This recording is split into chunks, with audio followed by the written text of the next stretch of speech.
बोले महाराजा श्री, अगर हमें अपने पूर्वजों की तिथि का स्मरण ना हो तो उन परिस्थितियों में किन तिथियों में अपने पूर्वजों का श्राद्ध करना चाहिए?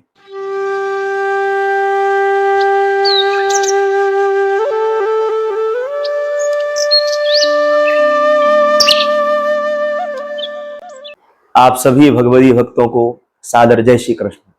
जैसा कि आप सबको ज्ञात है, वर्तमान समय में महालय का पावन पर्व चल रहा है। श्राद्ध का ये पावन पर्व अपने पूर्वजों के प्रति कृतज्ञता व्यक्त करने का सबसे मंगलमय अवसर है और हमें अपने जीवन में जो भी कुछ प्राप्त हुआ है अपने पूर्वाचार्यों के और पूर्वजों की मंगलमय कृपा से प्राप्त हुआ है। इसलिए प्रत्येक सनातन धर्म में आस्था रखने वाले भगवदीय जनों को अपने पूर्वजों की तिथि के दिन श्राद्ध अवश्य करना चाहिए। इसी संबंध में हमारे पास एक जिज्ञासा आई।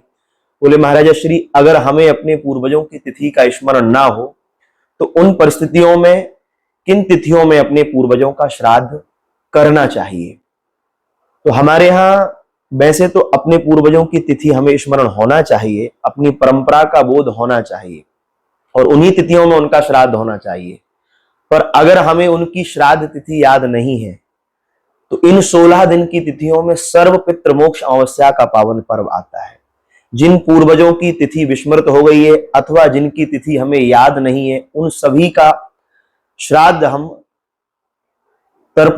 श्राद्ध और तर्पण पितृमोक्ष अमावस्या के दिन संपन्न कर सकते हैं। जो सौभाग्यवती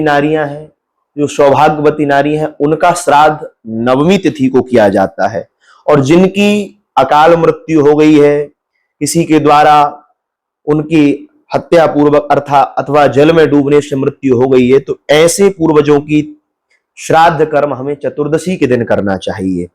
इन बातों को विशेष तौर से ध्यान रखें। और अगर बच्चों का श्राद्ध है तो बच्चों का श्राद्ध त्रयोदशी तिथि के दिन संपन्न करना चाहिए। इन बातों का आप स्मरण रखें। जय श्री कृष्ण।